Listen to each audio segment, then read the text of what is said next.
to the extent that. All right, hey, it is great to meet you, Cynthia and Aaron, and good to see you again, Sam. Heidi, thank you so much for inviting me to talk about stuff. This stuff is not just like a practical talk about tips and stuff. I also have a research paper that I've done with a couple of colleagues, Cameron Byerly and Kevin Moore, which we're submitting to PMENA, and hopefully, so I want to, give you guys an early preview of that and see what you think. Please, I know you're all on mute, but if you would like to chime in at any time, you are welcome to. I just want to introduce myself real briefly. I'm here at UGA working on my PhD. I got a couple years to go, and my advisors, Dr. Xiaoming Zhai, Anna Marie Connor. I know some of you know Anna Marie. I hope if you get a chance to meet Xiaoming, he's a great guy, and we're doing a lot of terrific stuff together. So a lot of research. Anyway, but we won't talk about any of that today. Today, we're going to talk about using AI to deal with scientific literature. And we're going to talk about maybe why you don't want to use AI to deal with scientific literature, and then how to do it in good ways. And then, even if you do it in the good ways, what are still the hazards? And then I'd like to wrap up. And again, if you don't want to have a group discussion, we don't have to, but I'm hoping that we do. All right. So why is this important? Well, there's a lot of stuff out there. 70 million peer-reviewed journal articles as of 2020, and I think now we're looking at over 3 million being contributed to that database every year. That's a lot. So how do you deal with it? The traditional methods, going when I, was in grad school 25 years ago.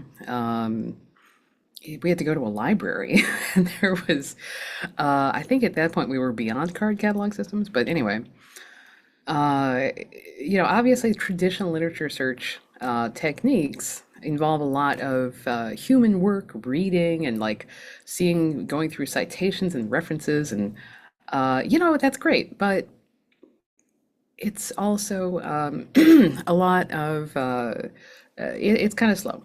And that's okay because if that's your field and you really want to enmesh yourself and get your brain into that, you're going to do that. But sometimes you are tackling a new subject and you just need to launch yourself into it and engage and find the most productive use of your time. Have you tried asking ChatGPT? Guys, what do you think? Has anyone done that, and how did that go? So I have asked Claude AI, and then I have asked Claude to check to see if they are real, and he'll always say, "Oh, I don't really know, but you should check on that because I can hallucinate." And so some often they are real, but then they're like one time I was doing it and it was like a particular, I said, please find a citation that would fit this particular argument. And he did. It looked really way too good to be true. And I looked it up and it did not exist at all. And he's like, "Oh, I apologize. I really shouldn't make things up. I know, but so That's hilarious. I love Claude. To me, Claude has like the best personality of all of the LLMs, and I use Claude a bunch. It's my favorite one.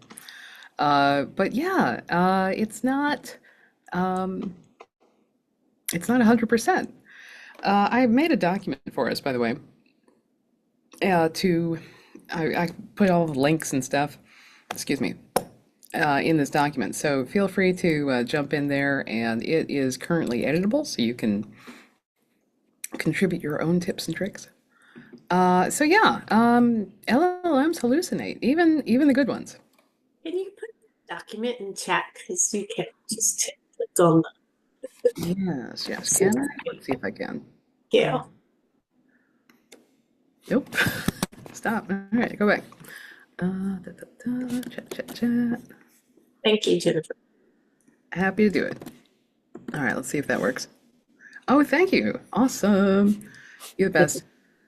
All right, let's go back. Next page. All right, so yeah, LLMs just hallucinate, and it's not their fault. It is their architecture.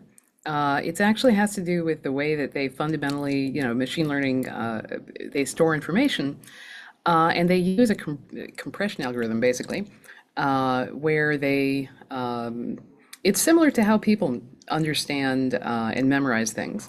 So you know how we have this eyewitness problem where people will swear, they remembered that guy in the store, and it's just that when we are memorizing something, and LLMs use that similar mechanism, if we don't store all of the details, because we're not like it's not a high context sort of important memory, so we eliminate some of the unimportant details.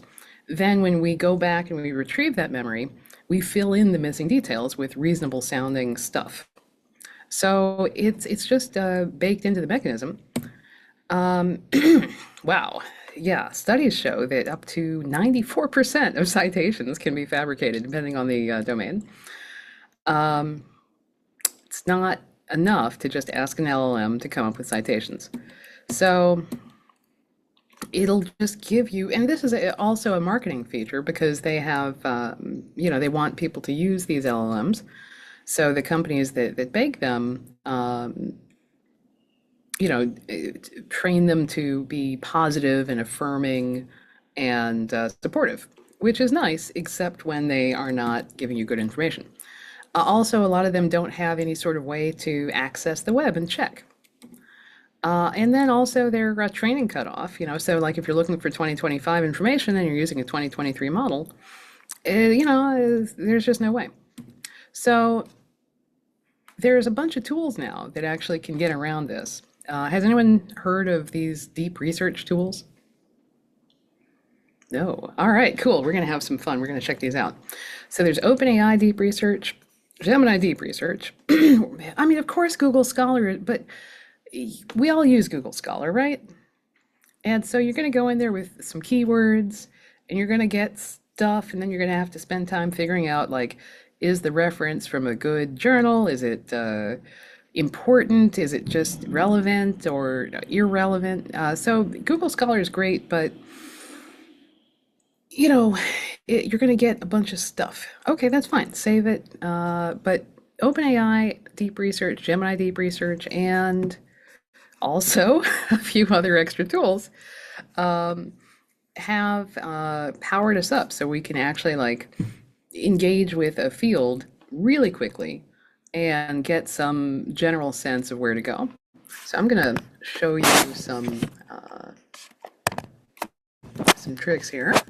Go to, can I share my share? If let's see.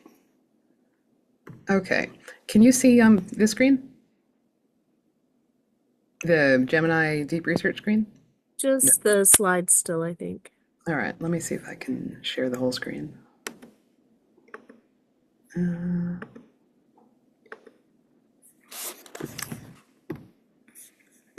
Should have done this in the first place. Okay, so here I have asked a question. I was curious because a friend of mine's starting a special edition of a journal, and they wanted to invite some people to contribute. And they asked, who are the most significant influential math education researchers right now?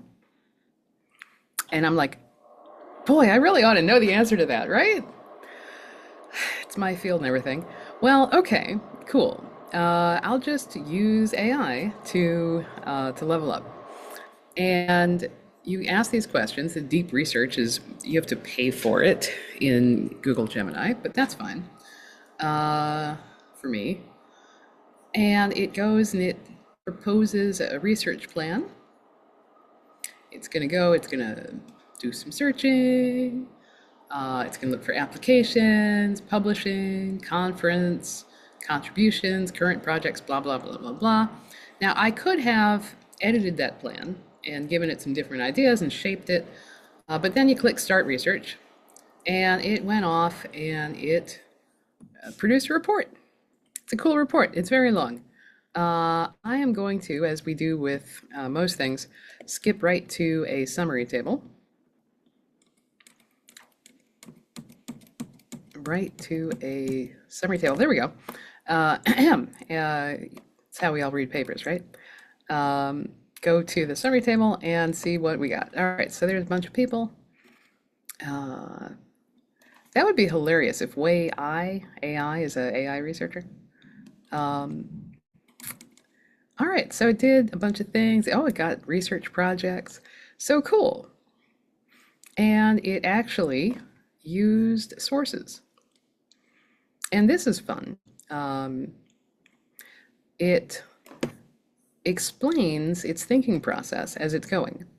So this is a new thing that all the AI models have like added on. So instead of just the LLM, which pulls basically from its, pulls the answer from its memory, a lot of the, current generation of LLMs has a reasoning layer where it uses extra compute cycles at inference time to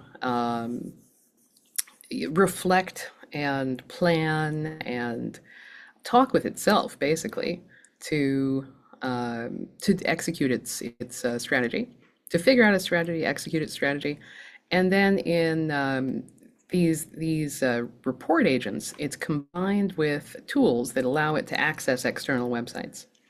So it can go and do the web searching and, thresh through the entire internet, search, find the information, synthesize the information, and make a report.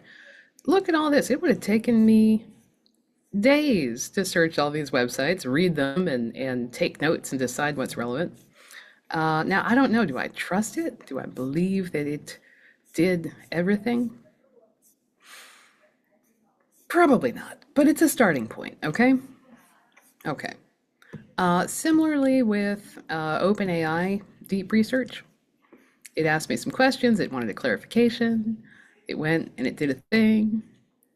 And also over here, you can see it's got where it displays its thinking process as it's grinding through. Cool. This also is a paid service. Deep sigh. However, I also want to show you some ways that you can do this without paying.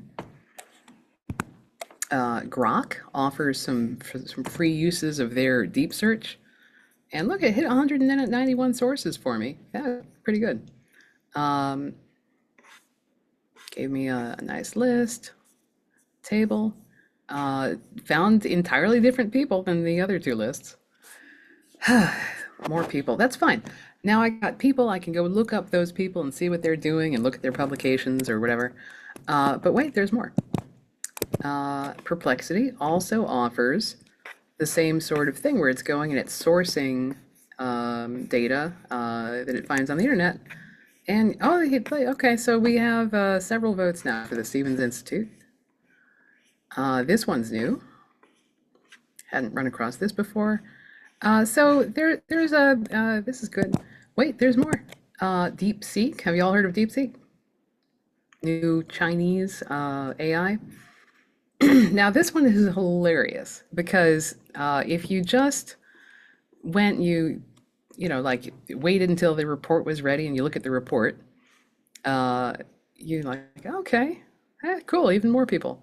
Look at that, very thorough report, emerging trends, key institutions. It's a little different actually than the other reports. So go up here and click on the thoughts and just read this first paragraph. Since it's 2023 now, the user's asking about 2025.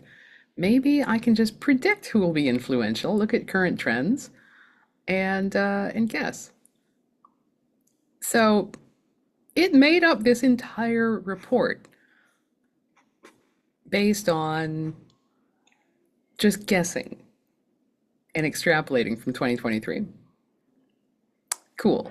But if I hadn't looked at the thoughts, I wouldn't, and in the thoughts it discusses that it's just going to guess, but it never said in the response that it was going to guess. The response is like very, uh, very, very authoritative. All right. So you have to be careful. But in general, there are some ways to do this. And we're going to get into like how to, let me go back to the presentation here. Oops. Okay, so you cast a wide net, you find a bunch of stuff.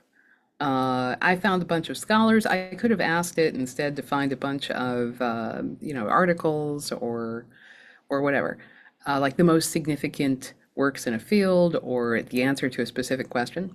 So you start off, you're going to get a ton of information. And then what I do is I organize and collect it. I use Zotero, Mendeley. I use Zotero more. Yeah, do y'all use Zotero, Mendeley, and the? No? Okay. Zotero is my favorite. It's free. It integrates with Chrome. So when I'm like looking at a paper or site or whatever in Chrome, I have a Zotero button. I click the Zotero button and it sucks it into Zotero. There's a Mendeley button too. So there's no reason really to do one or the other except that Zotero is better integrated, I think, with a bunch of the websites out there. So I generate my Zotero collection. For instance, here's a bunch of papers related to mathematical knowledge for teaching. And then as I'm browsing, I just click and I add it to the collection. I know I have a thing here. Where did it go? Okay. Did that work? Okay. So the problem is, as you saw from my Zotero collection, I still get a ton of stuff. So now I've found stuff, I've put it in a pile in my Zotero collection. What now? I also have it integrated with Obsidian, so as I'm taking notes, but that's we shouldn't talk about that. Too complicated. Anyone use Obsidian? Okay. It's just a giant mess of a note-taking system. But you gotta have something, right? Okay, now that I have my entire collection of papers, now I'm going to use one of these other websites to understand the papers in a couple of ways. And the first way I want to show you is using Research Rabbit, which allows you to see a visual network analysis. What do I mean by that? Let's see if I can navigate there with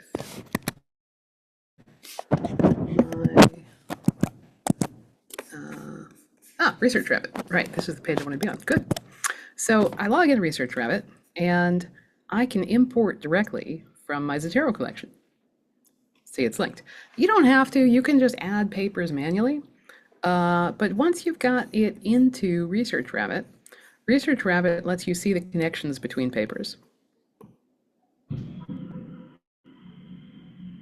So I can visualize their importance to my collection, who's central, which papers are the most connected. I can drag it around if I want to. So I can see like, I got through some unrelated things that I threw in there. And it's just looking at the citations and the references and creating a network diagram. And there's a couple ways that I can see then, wait, what did I do? Go back. I can see this. I can also see this as a timeline, which is, I think, quite useful. So here I can see, oh, look, all these papers are related to Schulman. Nice. But I can also expand my collection from here too. So I can pick one of my sources. Let's see.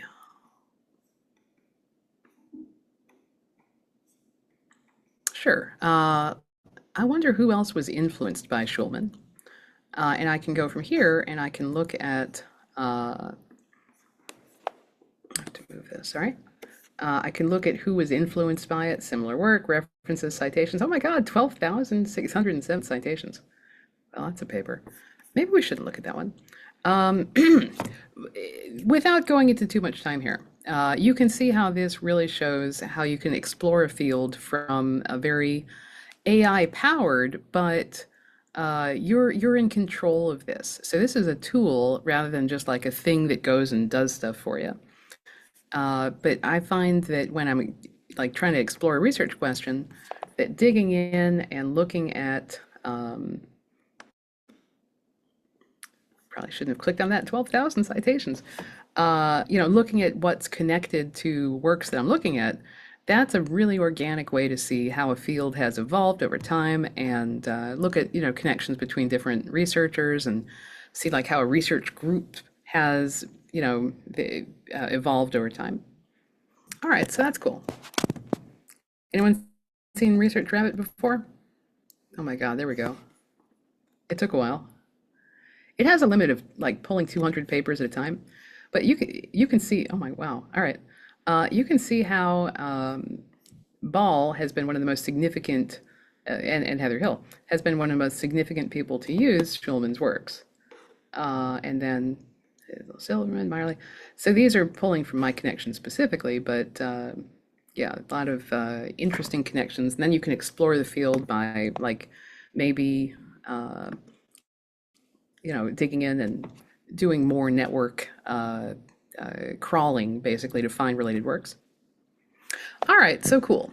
Let me go back to our presentation.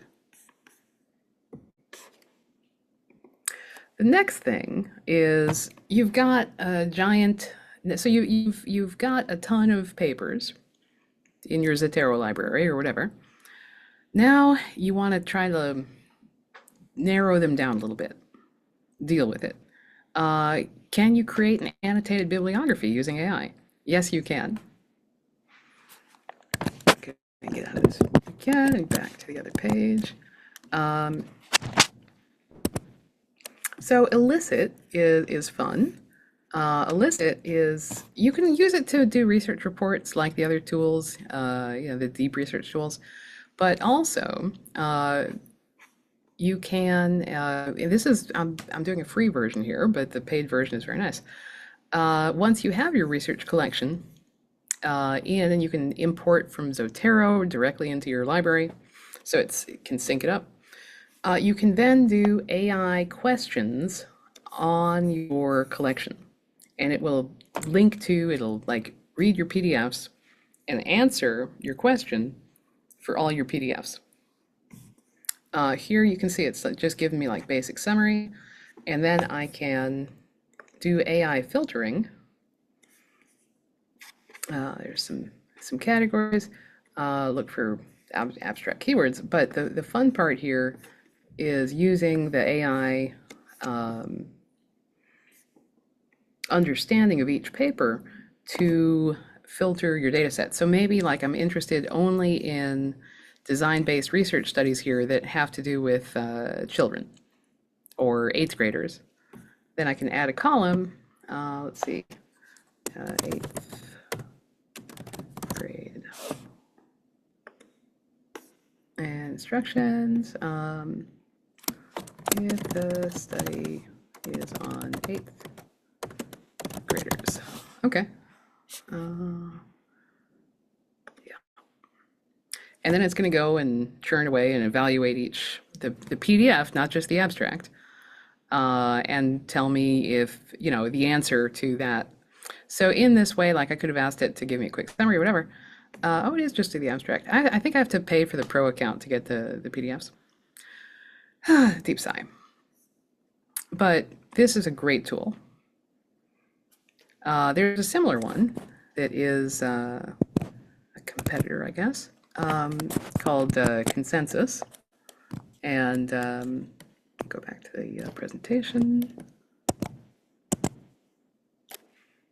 So it lets you kind of narrow down that avalanche of PDFs. All right, so next, oops, wrong button again. All right, so the next thing, you can after narrowing down, you've got your collection of PDFs that you want to really use and understand, but you don't have enough time to read them all. Maybe you have enough time to read them all, but you want to know a little bit more about them. You just want some help. Has anyone here used Notebook LM before? Oh, this one is the best. The best. This is a fabulous tool. So Notebook LM is what's called a RAG system. And by that, I mean that it is a retrieval augmented generation. So it lets you put data in. In this case, I uploaded all my PDFs here in that mathematical knowledge for teaching collection. And you can have up to 50 PDFs for the free account, okay? But if you pay for it, you can have up to 300 PDFs in a single collection. And you can have I think 20 or 50 collections for the free account. So 50 PDFs, 50 articles. And it doesn't have to be articles either. It could be a website, YouTube video, chunk of text, Google slide presentation. And once you've fed it in, you can then ask it to work with those PDFs in any way you want. Like identify which source is the most relevant to, I don't know, 8th grade algebra teaching. And it's going to go and it's going to understand all of the PDFs and find me the exact thing. So like when I was writing a paper about this, I needed a quote that exemplified the exact difference between, I forget now, I can't think on my feet here. And it's going to find me a quote. So then this is great. We talked about hallucinations. Notebook LM, I won't say it doesn't hallucinate, but at the very least, it connects its claims directly to the sources. So I can click on, let me hide the studio here. Okay, so it's saying here that related to this excerpt here is the most relevant and has the most direct insight. Well, I don't know, but it's going to go and it linked directly to the quote that it's talking about. Blah, blah, blah, okay. And, oh my God, it gave me a lot of links. So I could go and I could check all those links directly. Aha, this is probably what it's talking about, 8th grade. And then it discusses, all of its details and all that. So by linking and showing directly what, its reasoning, it's pulling from this quote, and it's making a claim and backing up that claim with a citation, which is really what we want. So we just need to check that the citation is correct, that what it's linking from backs up what it's saying. And this is a very, I think, epistemologically solid tool. There's also a very popular feature that they added to it, which is where you can generate an audio overview. And I'm just going to click play on this. Hey everyone, welcome to another deep dive, this time into the world of MKT, or mathematical knowledge for teaching. Yeah, it's a pretty fascinating area. It is. We're going to be focusing on comparing and contrasting the work of Deborah Ball and Pat Thompson. Two really influential figures in the field. Absolutely. And, we got some research papers and excerpts that you sent our way, and I'm really excited to dig into this. Yeah, me too. So I guess to kind of set the stage, where do we even begin with these two? Well, I think it's interesting how they both really kind of push the field forward, but in different ways. Okay. Like they both agree that teachers need a deep understanding of math in order to teach well. Right. Makes sense. But what does that deep understanding look like? Yeah, that's the question. That's where their approaches diverge a bit. All right, so it goes on for the next bit.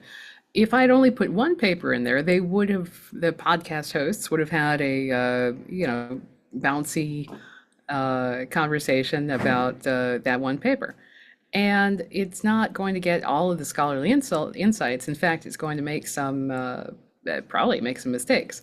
But at the very least, if you are driving around and you want to listen to a audio overview, um, it's a nice way of getting audio and getting the story of a paper without necessarily investing the time in reading the whole thing. Once you have determined that a paper is relevant, I do recommend actually reading the paper because the podcast hosts can be wrong. It is a LLM driven thing, so it does sometimes hallucinate. But the podcasts are very accessible for getting the gist of a research paper without reading all 30 or 40 pages of dense academic language. I've had a number of colleagues here at UGA use this to create audio overviews of their recent papers and then listen to those podcasts and let me know, did they think that the podcasts did a good job of representing their work? And 100% of my buddies here at UGA have said that they were thrilled with the podcast. So that's a huge endorsement for that.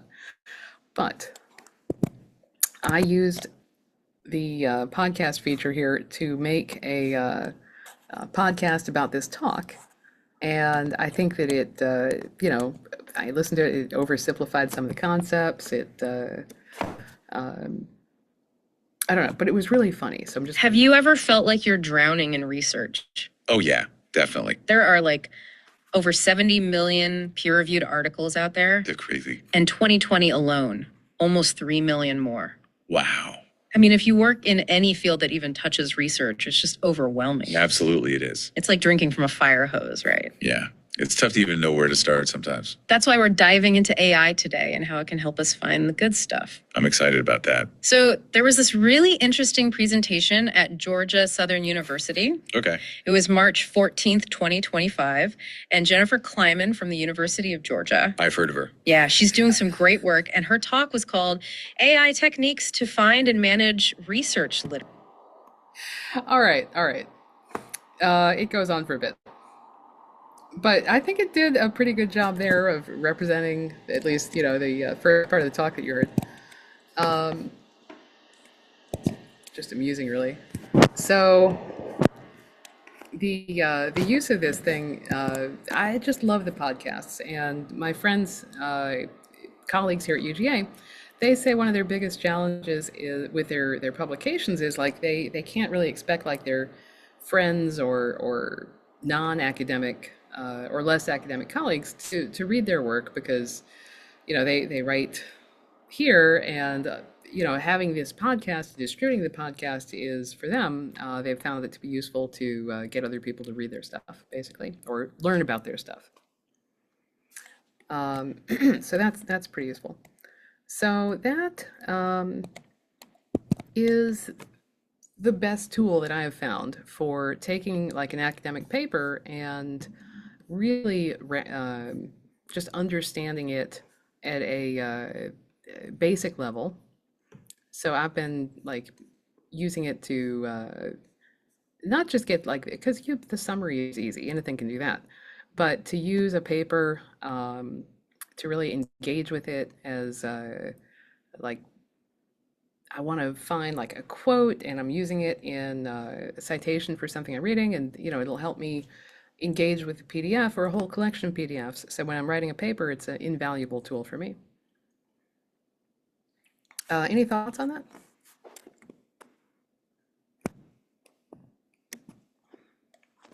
I think Erin did something like that when we were looking something up. Is that the same thing, Erin, that you used that you sent me the? I'm so sorry. I had to step away for a couple minutes, so I missed that part. It was the overview, the podcast thing. Jennifer is. Whoops, I'm so. Oh, Whoops. oh, Jennifer was using it for like research to analyze an article, but I think it was a concept that you did that you put in. And so it was like the back and forth kind of interaction that was kind of informal, the male and female. And it was really funny because they had some jokes in there and stuff like that. So like using it for our students and like learning about different concepts too, it made it a little So that's right. So I had uploaded some of the instructional learning plans from GADO, the Georgia Department of Education, and like about because we struggle with the sorry, the non-standard units for angles each semester. So we uploaded some of the lessons that the Department of Education created and then had it talk about it. And some of it was really good. And I haven't done it. I've heard that you can do a little bit more like editing stuff because there were a few things that was like, oh no, that cannot, that is not right. But yeah. Yeah, they have added some features recently. So if you go here, you have to delete the previous overview. Let's see if I can. Yeah, so here, if I delete the previous overview, delete, then I can customize and I can give it specific instructions, which, if I didn't like the previous podcast, I can say specifically like do this one thing or focus on this one thing. And then once I've got that, do it, and so you can iterate and get it to do better. Still, I think it can be a lot of fun. And they also have this crazy interactive mode, which is hilarious. Let's see if I can. This is bizarre. All right, I'm gonna just do this. Welcome back, everyone. We're diving into something pretty interesting today. It's all about making math discussions in the classroom, really productive. Yeah. And we're looking at this 2008 article called Orchestrating Productive Mathematical Discussions. 5 practices for helping teachers move beyond show and tell. Oh, that's a good one. Oh, hey, I think our listeners got something to say. Yeah, so why are you people talking about this paper? And who are you? That's a great question. Thanks for asking. Absolutely. We're really glad you chimed in. So the reason we're talking about this paper because it offers some really insightful ideas. It's all about how teachers can guide math discussions in the classroom. Yeah, to help students go deeper than just getting the right answer. And as for who we are, we're just 2 people who are really passionate about education. We love exploring interesting research and sharing it with you. Think of us as your friendly guides through the... Oh, yeah. Uh-huh. I mean, are you really people though, or are you AI? That's a fun question. A very 21st century question, I might add. Well, we can assure you, we're definitely real people, We're bringing our own experiences and perspectives. including our passion for making math more engaging. And that's some... All right. So they've added some features, which I think are hilarious. So yeah, I love Notebook LM. Great tool, and I think that it's worth talking about the ethics of using AI for a moment because we look at all these tools, and of course, I've just talked here about how to use AI to understand literature, but in the course of that, to generate like reports, reviews. We know we would not just take that review and try to publish it. Um, we might use it as like one of the sources of like some work that we're doing and to help us get started. But still, generative AI, in the sense that it generates content, creates kind of an ethical issue, right? Like, you just need to be aware that, you prompt something, you get a response back. If you use that content, you're responsible for that content. So tools that give us more agency and control are ethically more, I think, more acceptable to everybody. Tools that give us less agency and less control, but just, do stuff are kind of more spooky, less understandable, less transparent, more consumer-oriented products than, scientifically valuable tools. So to that end, I think that Notebook LM is one of the best ones, along with Research Rabbit, because they're not doing kind of spooky things. You're controlling in Notebook LM because of the RAG, the retrieval augmented generation.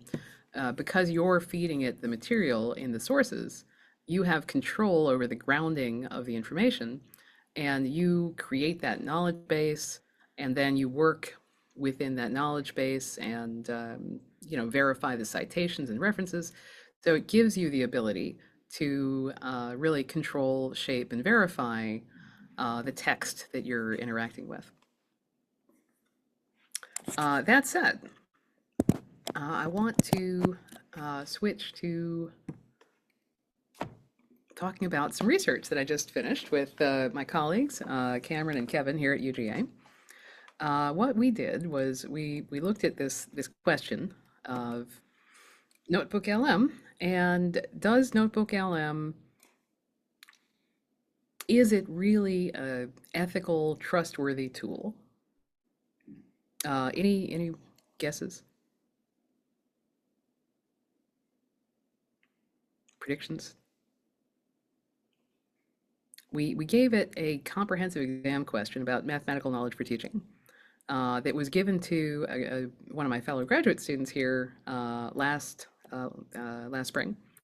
The question was, compare and contrast the views of Deborah Ball and Pat Thompson on mathematical knowledge for teaching.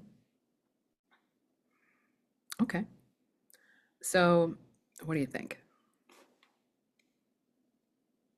I feel like it would do some stuff really well, and then other stuff it would have kind of a simplistic view of the so it kind of like at least my interactions when I'm asking it to write things for me and then I edit it, it's like it kind of misses the point sometimes, and so it doesn't make the same connections that I wanted to make, I think.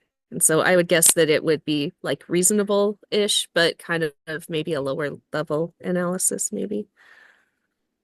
Well, let's dive in.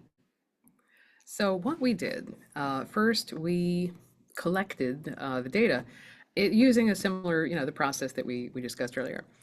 We ended up getting 12 Deborah Ball papers, 12 Thompson, and then like a kind of compare and contrast paper by Tallman.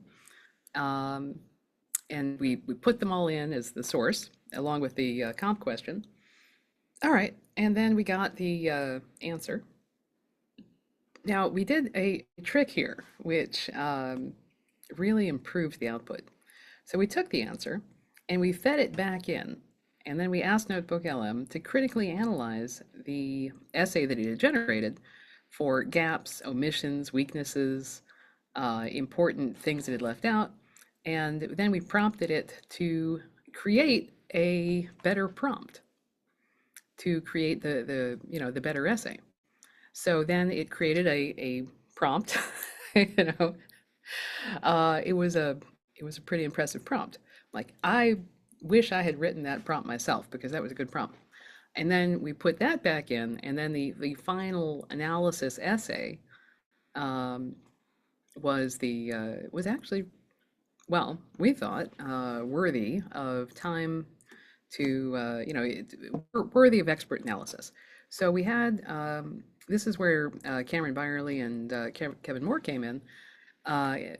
Cameron was one of Pat Thompson's students, and Kevin Moore has written a whole bunch with Pat Thompson. Now, we haven't engaged Deborah Ball experts, but that's our next phase. So we had them analyze the paper, and it was really good. Right off, they started reading it, and they agreed this is solid writing. And it had an accurate grasp of the literature. It represented pretty much every point accurately. It illustrated those points with relevant quotes often. And it showed knowledge, like discussed the history of MKT and how it came from Schulman and the different stages of, branches of development. It did a good job. They agreed that had a actual live graduate student turn this in, they would have given him a pass, and not just like a low pass, but they would have had some quibbles with it, as we will see. But for graduate student work, they would have been happy. Okay, cool. But there were problems. All right, first off, there were some errors that would have required deep knowledge of the field to really catch.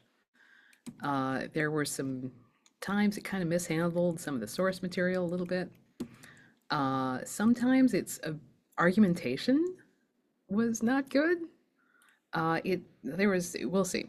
There were just like a paragraph that was just like nonsense, really. Like there were sentences, and you think about each sentence, and each sentence made sense, but then you're like, what is it trying to say here? It doesn't, I don't know why it put those sentences together in one paragraph. It's weird. Then sometimes like it was discussing like a theoretical point, and the theoretical point didn't quite make like I didn't really understand what it's saying, and it could have illustrated, but it didn't. And then also there were a couple of points where it basically proposed, integrating the two frameworks, Thompson's mathematical meanings for teaching and Deborah Ball's, more MKT view, to somehow create some sort of blended thing.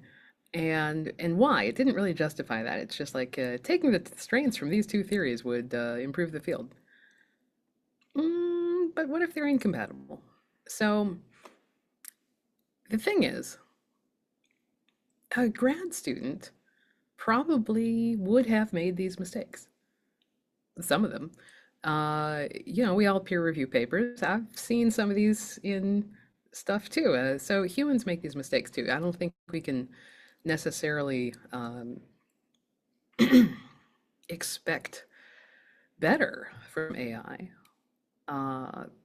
But if that's the case, then we always need to be on the lookout for these issues when we're using AI to help us analyze and understand papers. Which means that like I don't see necessarily that it's going to get better. So let's look at some examples real quick. I know we're running out of time. So here's an example: deep knowledge. Yeah. So this was just a kind of subtle thing. It said Tolman's work is an alternative, but really it just builds on Thompson's perspective. It's not really an alternative. As a graduate student myself, I had read these papers and I didn't catch that. Now I recognize that Tolman's view was building on Thompson's work, but when the AI said alternative perspectives, I didn't question it. Like, yeah, but I should have. And that's where a more expert in Thompson and Ball's knowledge would have caught it and did. Then here's like a reference issue. This was actually something that Cameron Byerly caught. It was quoting her papers, so she was sensitive. She was expressing an opinion about why a teacher would understand the errors. But it's quoting her as like it's a fact. But in her paper, she was just saying she thought, she believed. Okay, it mischaracterized her. This is that paragraph that I was saying that just like, if you read it, it has sentences, but what is it trying to say? Cultural context, English language learners, universality. I don't know. We all agreed that this didn't actually say anything, although each sentence was true by itself. Okay. Here's an example. This is what I meant by a theoretical thing that doesn't like. This was interesting for me because like I read this, I'm like, yeah, but Kevin Moore read this, and Kevin said that, again, looking at it as the work of a doctoral student that he's grading to see like, do they pass comps? He didn't think that this paragraph would have indicated that the student necessarily understood the concept, but that they were just quoting without necessarily understanding that. So to really understand what this paragraph is talking about required an illustration, a concrete example. But it is correct for what it says. So that's a subtle issue. And then this is what I meant about the artificial neutrality. is trying to create, everybody wins, sort of both sidesism. Everybody has a point. Let's do integrate everything, and it's all good. So that's our. There was a whole lot of issues that there were more examples than this, but in general, these were the five categories of things that we want to, elevate as issues with AI generated theoretical analysis. And that is, we've gotten to the end of the talk. Here's an overview. Cast a wide net, use those deep research tools, collect them using Zotero, filter them and analyze them with Research Rabbit and Elicit, or use Notebook LM to work with them. And that's it. So we have 5 minutes for chat. What do you guys think? Yeah. Really interesting. Thank you. And I'm glad that it is recorded so I can go back and watch the minutes I missed. But yeah, thank you for cohesive look to using different tools. Yeah. Cool. Thank you very much for the presentation, and I really appreciated the taking us through some of it and looking at. I mean, there's a lot of strength, especially as scholars as well as for our students. But I appreciated your deep dive in terms of what deep knowledge someone needs to be able to actually identify those. And I'm sorry, I'm babysitting my daughter's dog, so she's barking and pulling. So, thank you again. My pleasure. What do you think you all could use from this or will use? I'd have to review this video about 3 or 4 more times in order to really digest all of these resources, because many of them right from the start, from Claude AI, I've never heard of, especially the deep dive. I'm wondering though, and this might be off subject, and if it is, fine, we can move on. What you do or what you may do, if you have seen the use of students, they're really into this at this point. And I've recently come across a situation where students were literally copying and pasting those summaries into into their assignments. And I only realized this because it was a discussion post, of all things, a discussion post, where I really, in the past, used to get students going and arguing, because it really is about a sort of a high intensity question about cheating or about giving zeros. And all of a sudden I kept writing, well, this was well thought out and written. And I kept putting that and then I'd come across one which seemed typical of what I used to get. And I thought, you know what, I'm going to do AI detection on all of these. And, 13 out of the 40 students was 100% AI. It was literally a copy paste. And I ran it through three AI detectors. And, basically I would put, this was very well written, ... but I'm not sure the words are yours. Let's meet and discuss. Only 3 wanted to meet and discuss with me. And I don't know. Where's the balance here, especially as we're bringing up students? And these were undergraduates, these were graduate students. And I know they're busy. Things too.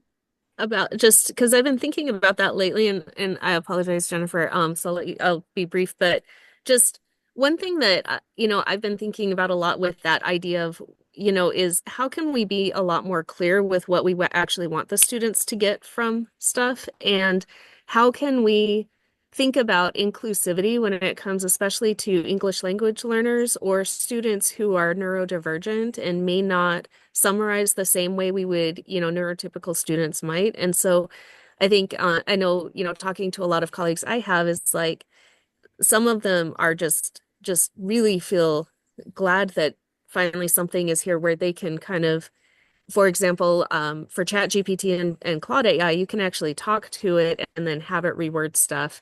And of course, that's not necessarily what your students were doing, but like, sometimes it's so hard to actually make sentences out of our thoughts that, and I'm not saying that, of course, it's good to push students to do that so that they can learn to do that better. But at the same time, we also, if we rely on that entirely, we may be kind of excluding some students or making it a lot harder than it needs to be, maybe. I don't know. What do you think, Jennifer? I think that you raised some really excellent points, Aaron. I think that for English language learners, that having, and being able to use these tools is a huge, huge power up for them. So, for equity reasons, considering allowing AI, I think is important.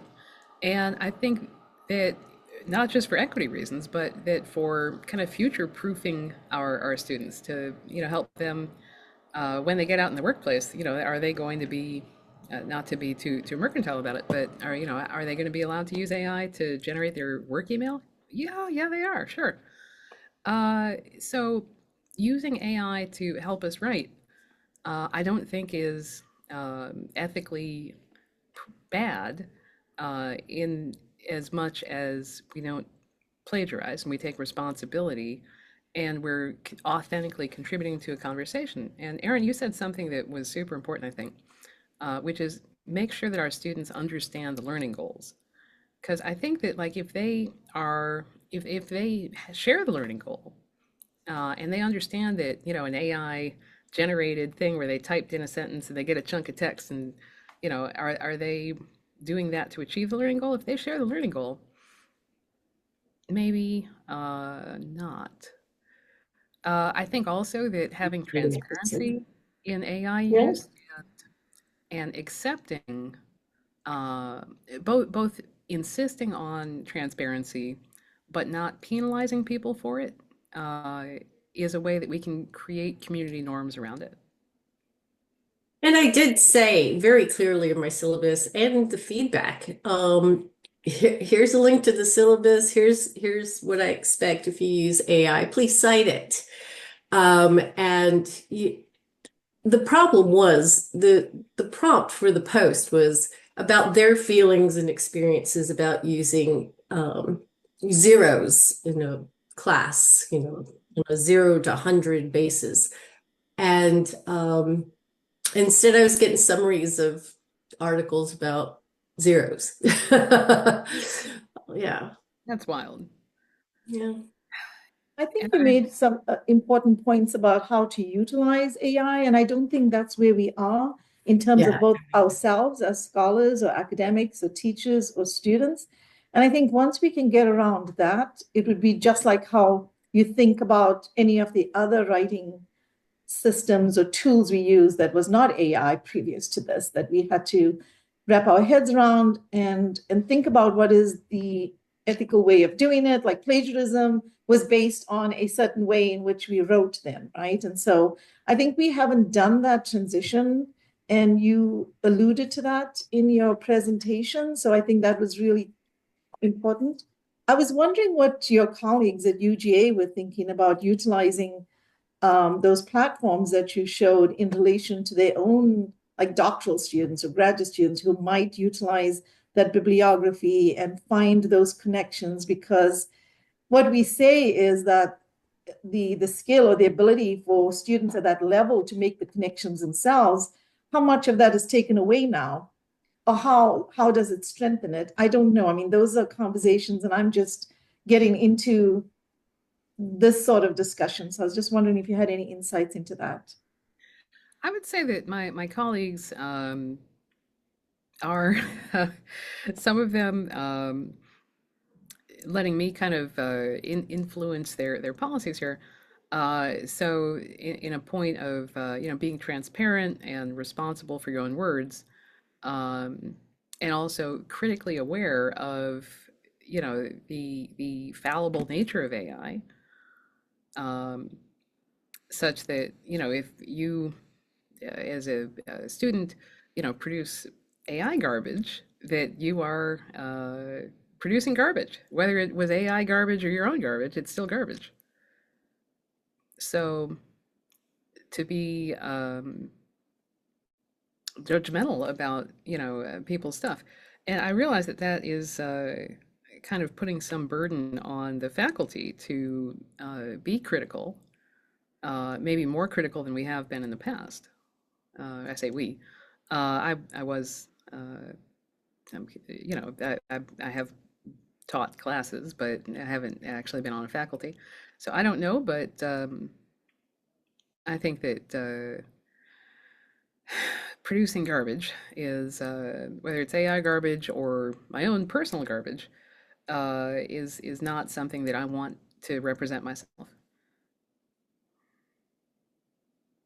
And maybe this is where I think that, like, understanding how, like, the deep field knowledge in our framework was such a key element of, and all of the errors really required expert knowledge to really be aware of. So when I use AI to produce stuff and it produces stuff, it may have errors in it that I, as a non-expert, just don't perceive. But I'm aware of this. So now that I, have really incorporated this into my thinking, when I write stuff, uh, if I'm just copying from AI, I need to, be very critical and very aware of importing errors that I didn't intend and that I can't perceive. Yeah, those are the tool sets that I was thinking about. How do we get that across to our students? Another thing I wanted to just throw in as we're thinking about this is in relation to equity. And I know you mentioned that in terms of various learning styles or neurodiversity, but also in terms of finances with regards to purchasing the AI tools that really are more reliable than the free access that many of our students have access to. So those are some of the issues that, we'll have to, I guess, deal with at different levels in terms of that accessibility and that equity framework. Thank you again. I have to log off. I do appreciate your time and look forward to getting the presentation.